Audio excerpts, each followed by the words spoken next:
आदरणीय साथियों, मैं अनुरोध करना चाहता हूं, यहाँ कौन कौन ऐसा व्यक्ति है जो खेती और किसानी से संबंध रखता है? हाथ ऊंचा करके बताओ। सारे किसान हैं। मैं बहुत आत्मा से आपको अपनी बात कहना चाहता हूं और बहुत आत्मा से आप मेरी बात सुनो, पवित्रता से सुनो। मैं जब आपसे बात करूंगा तो एक राजनीतिक दल कांग्रेस पार्टी के अध्यक्ष के रूप में नहीं करूंगा। मैं जब आपसे बात करूंगा तो एक किसान का बेटा, आप ही का, जो हल और बखर की मूल भावना को समझता है, जो खेती में लगने वाली फसल जब लगती है तो जब पकेगी उसकी आस को जानता है, जब फसल लगती है और बीच में ओला पाला या किसी भी प्राकृतिक आपदा से फसल नष्ट हो जाती है, उस दर्द को मैं जानता हूं। मैं जानता हूं कि कब हम कर्ज लेते हैं किसान साहूकार से और कब कर्ज लेता है बैंक से, कब सरकार से कर्ज लेते हैं और नहीं चुका पाते हैं तो जमीन बेचते हैं, उस दर्द को भी मैं जानता हूं। मैं जानता हूं उस पीड़ा को कि साल भर मेहनत करने के बाद एक किसान के घर में सिर्फ कर्ज आता है, कोई किसी प्रकार की संपत्ति, किसी प्रकार का लाभ किसान के घर में नहीं आता। उस वेदना को मैं जानता हूं। मैं जानता हूं आपके उस व्यवहार को कि जब हमारी इज्जत बचानी होती है कि हम कर्ज में हैं, फिर भी रिश्तेदार आ गए, शादी है, हम कर्ज में हैं, जमीन बेचने की नौबत आ गई, उसके बाद भी जब इज्जत बचानी होती है तो किस तरीके से एक व्यक्ति का व्यवहार समाज में होता है, कैसे जीते हैं हम, उस दर्द को मैं जानता हूं। मेरे भी पिता आप जैसे ही रोज खेती करने जाते हैं, हम सोयाबीन उगाते हैं, गेहूं उगाते हैं, लहसुन प्याज, ये लहसुन प्याज सोयाबीन और गेहूं जब फसलों के दाम भी मिलते हैं, आस टूट जाती है, घर में शादी है, आने वाला मामेरा करना है और घर में पैसे नहीं है, उस दर्द और उस वेदना को मैंने भोगा है। मैं अनुरोध करना चाहता हूं आप सबसे, इस बार मध्य प्रदेश में किसान की सरकार बनानी है। समर्थन करोगे आप लोग? कौन कौन करेगा? हाथ ऊंचे करो। तो मैं आपका बेटा हूं, भरोसा रखो मुझ पे और गोद ले लो मुझे। आप आपके घर में मुझे एक बेटे के रूप में, भाई के रूप में अपना लो।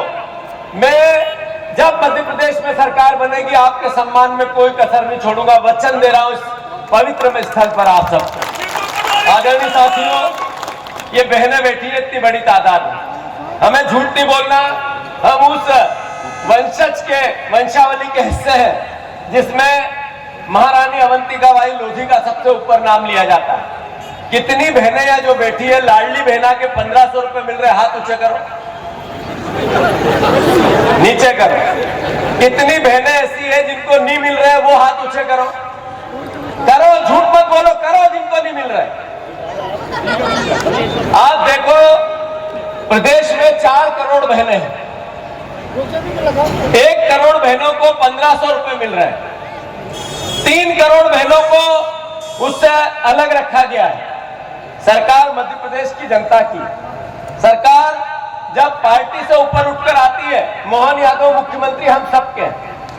अगर 1 करोड़ बहनों को 1500 रुपए देंगे और 3000 का वादा किया था और 3 करोड़ बहनों को मध्य प्रदेश में कुछ नहीं देंगे, क्या प्रदेश के मुखिया के रूप में मोहन यादव ये न्याय कर रहे हैं? ये मेरी बहनों को जिनने हाथ ऊंचे किए, आपको कहा था 3000 देंगे, तब आपने वोट दिया, सही है कि गलत? अरे हाँ या ना? अब दे रहे 1500। ये झूठ बोला गया कि नहीं, पाखंड किया गया कि नहीं किया गया?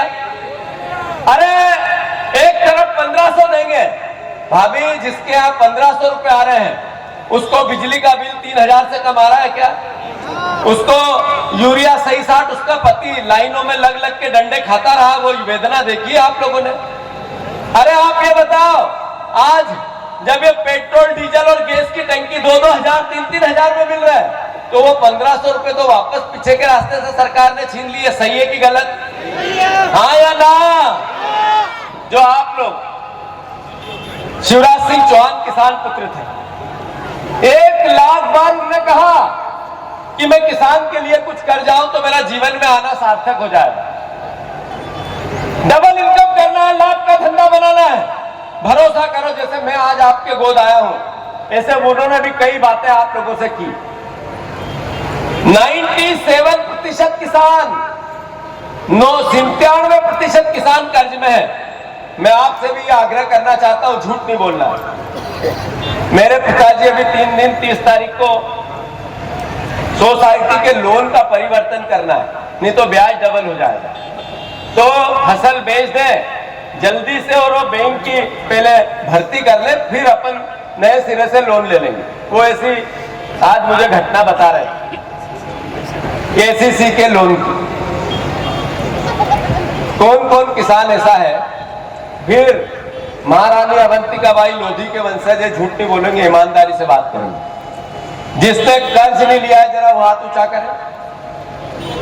आप लोगों ने कर्ज नहीं लिया, जिनने हाथ ऊंचा किया, बाकी सबने लिया है। इसका मतलब 97% किसान कर्ज में है। तो फिर हमारे प्रदेश के मुख्यमंत्री आज देश के कृषि मंत्री है। 20 साल से इस बात के वोट लिए, पिछला चुनाव हुआ तो मोदी गारंटी दी कि 3100 में धान खरीदेंगे। किसने 3100 में धान बेचा, जरा हाथ ऊंचा करें। सवाल है, जब 2700 रुपए गेहूं की बात हुई थी, हमने वोट दिया, सरकार चुनी, बीजेपी के कमल के फूल को चुना, और फिर 2700 के जब दाम की बात हमने गेहूं की तो मुख्यमंत्री मुझे कहता, अरे मूर्ख। भाषण में मुझे मूर्ख कहा, उन्होंने गालियां दी। अगर उनके गाली देने के बाद भी, इतने बड़े पद की गरिमा को खोने के बाद भी अगर मैं किसान की लड़ाई नहीं लड़ूं तो फिर इस अनावरण में मेरा आना सार्थक नहीं होगा। मैं आग्रह करना चाहता हूं यहां उपस्थित परिवारजनों से, हम लेके रहेंगे 3100 के गेहूं के दाम, धान के 2700 के गेहूं के दाम, हम लेके रहेंगे 3100 के धान के दाम, हम लेके रहेंगे 6000 सोयाबीन के दाम, हम लेके रहेंगे किसान का ईमानदारी से एमएसपी का पैसा। किसान भाइयों, पूरे मध्य प्रदेश के किसान भाइयों, मैं आग्रह करना चाहता हूं, एक फसल ऐसी जो एमएसपी पे बिक्री हो तो भारतीय जनता पार्टी का एक नेता आके मुझे बता दे कि ये एमएसपी पे, मिनिमम सपोर्ट गारंटी पे हमने फसल बिकवा दी किसान की। अरे 20 साल से आपकी यहां सरकार है, 12 साल से मोदी की वहां सरकार है, लगातार प्रहलाद पटेल की बात आई थी, आदरणीय प्रहलाद पटेल जी, प्रहलाद पटेल जी ने मुख्यमंत्री बनाएंगे, उनको केंद्र के मंत्री थे, यहां विधानसभा का चुनाव लड़ाया और पूरे लोधी समाज में ये फैला दिया कि इस बार प्रहलाद पटेल मुख्यमंत्री बनेंगे। सही है कि गलत? और उनको भी ठेंगा दिखा दिया, उनके साथ जो धोखा किया। सही है कि गलत? तो लोधी समाज की पहचान अगर किसी चीज से होती है तो खेती और किसानी से होती है। जीतू पटवारी की पहचान किसी से होती है तो खेती और किसानी से होती है। क्या आप लोग मुझे गोद लेंगे? अरे लेंगे या नहीं लेंगे? मैं आपके गोद आना चाहता हूं। मुझे आप अपना, आपका बेटा हूं, आपका नाम कभी खराब नहीं करूंगा। कोशिश करूंगा कि आपके सम्मान में अपना सब कुछ न्यौछावर कर दूं, पर खेती और किसानी का, खेतों और किसानों का सम्मान कैसे बढ़े इसका मैं प्रयास करूंगा। याद है आप लोगों को अशोकनगर की वो घटना जो अभी साधना बता रही थी, गजराज लोधी मेरे पास आया, ओरछा का राम राजा का मंदिर है, सरपंच साहब, सरपंच जी आपको कह रहा हूं, वहां पर आया और उसने कहा कि भैया आप मेरी बात सुनो। मैं जल्दी में था, लेट हो गया था, ग्वालियर में एक आंदोलन था। मैं जाने लगा तो चिल्ला के बोला, लोधी तो बहादुर होते हैं, कैसे किसी को भी कभी भी कैसे भी रोक लेते हैं। 200 किलोमीटर जीतू पटवारी जी मैं आपके पास आया इस आस में कि आप मेरे साथ न्याय करवाओगे और आप जा रहे हो, रुको। नेचुरल था, चिल्ला के बोला। मैं रुका, मैंने उसकी बात सुनी। जैसे उसने कहा मुझे मल खिलाया गया है तो मैंने फिर और गंभीरता लाया और जाने के बजाय कुर्सी पे बैठ गया। वीडियो देखा था आप लोगों ने? वो वीडियो किसने किसने देखा था? हाथ ऊंचे करो। उस वीडियो में केवल अपेक्षा थी कि मैं कलेक्टर को इसकी वेदना सुनाऊं और उस वेदना से न्याय हो जाए। उल्टा क्या हुआ, उस गजराज और उसके पिता, उसकी माँ, उसके भाई को अरेस्ट कर लिया। रात भर में उससे एफिड लिखाया गया, मेरे खिलाफ एफआईआर कराई गई, फिर उसको गायब कर दिया। 6 महीने तक वो पुष्कर में रहा, उसके साथ 4 पुलिस वाले हैं।